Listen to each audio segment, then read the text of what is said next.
In your experience, what have people been signing up to if it's not a formalized contract? What else constitutes a contract? So, I mean, every time you fill your car with petrol, that's a contract. When you order something from Amazon, that's a contract. You're not signing a piece of paper.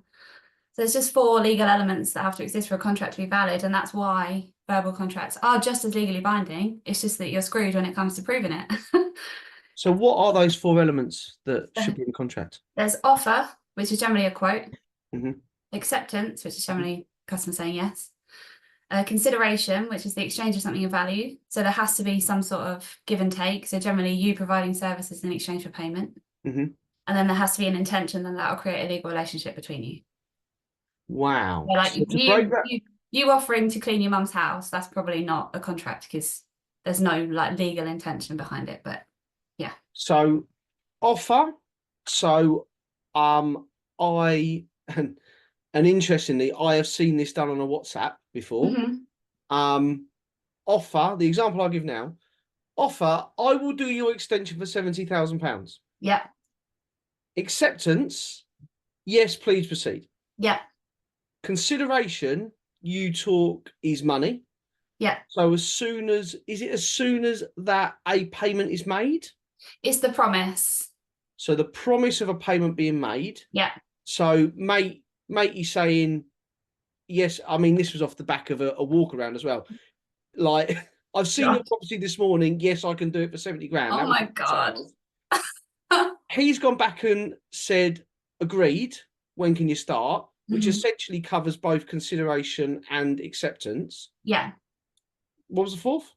Intention. So anything like that would automatically have the intention that that will create a legal relationship.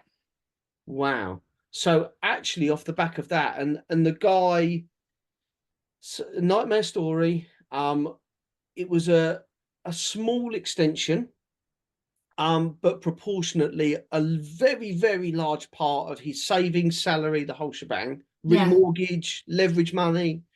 The guy ended up in a situation where it was unfinished for 6 months. It's very difficult to engage another contractor on a problem job. Yeah. Because the contractor will turn up and say, why is this a problem? Yeah. Always side with the other builder.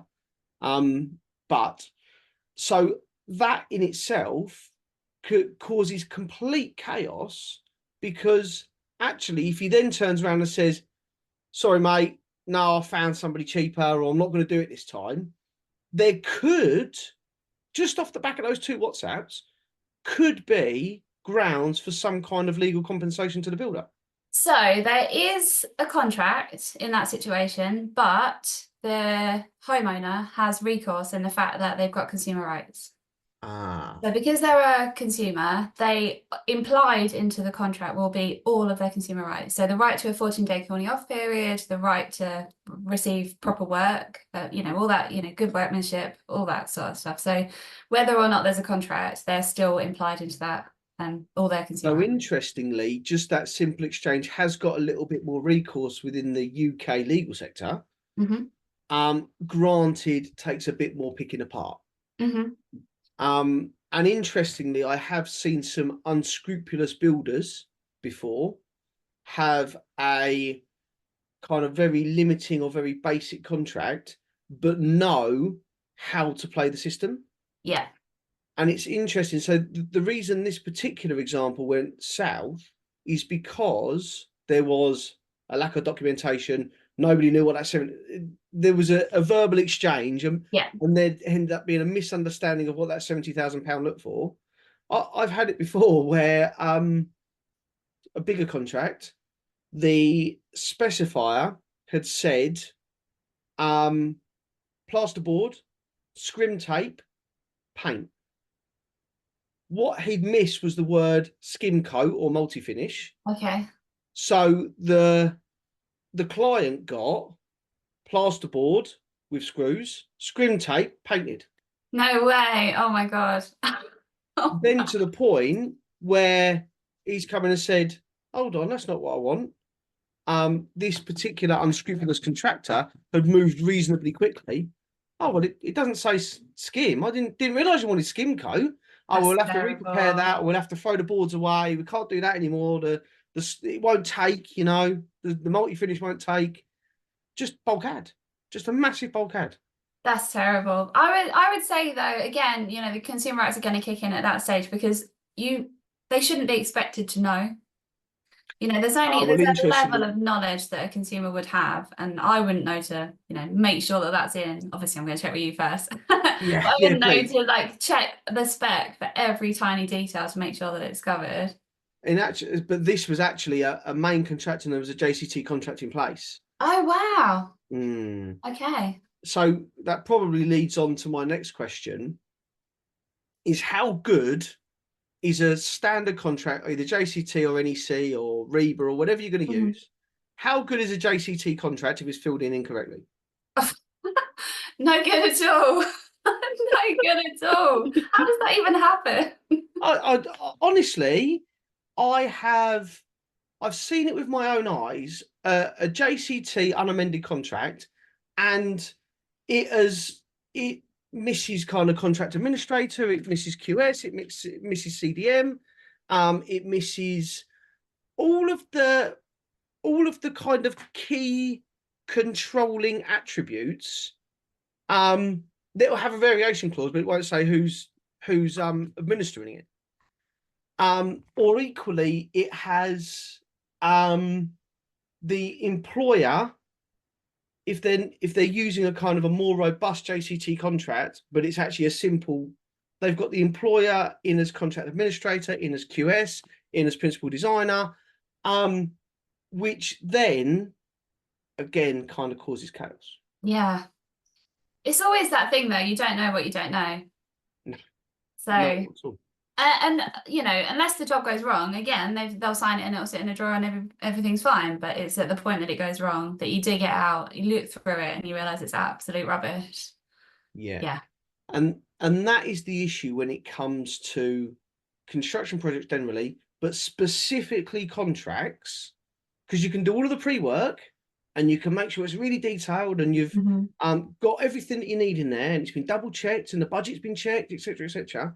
You can have the works element, but if you've not got this very like robust document in the middle of it, which is the contract, Yeah. it only matters when it goes wrong. Yeah. And the other difficulty with a contract that's bad or wrong is you can't actually, generally, you can't imply something different if it's written down. So if that's what everybody agreed, that's the contract, you can't then suddenly say, oh, I didn't mean it. That's not what I meant to put, because that's what you've agreed. Whereas if you had, I'm never going to advocate having no contract, but if you have no contract, then there'll be certain things that are implied just by their very nature. So in actual fact, there are some instances where I've come across, I've had one which was effectively a great big subcontractor agreement, and there was one line that said, this is based on a JCT contract. yeah. I had two options with that, and obviously taking various legal advice from the construction solicitors, because it had kind of gone that far. Yeah, and we knocked the thing down. That we had two options. We either said that there was no contract, or do we hang our hat on the fact there is a JCT contract in place? Yeah. But it was a really pragmatic and interesting discussion around what's going to be more advantageous in the kind of legal efforts pursuing the contractor. Yeah.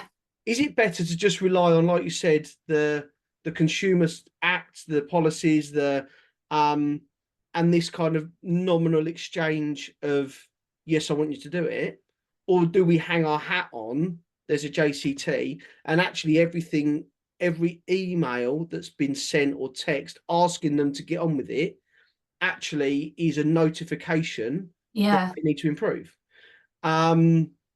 We ended up hanging our hat on the JCT contract, but it was precarious because it was one line in a great big document.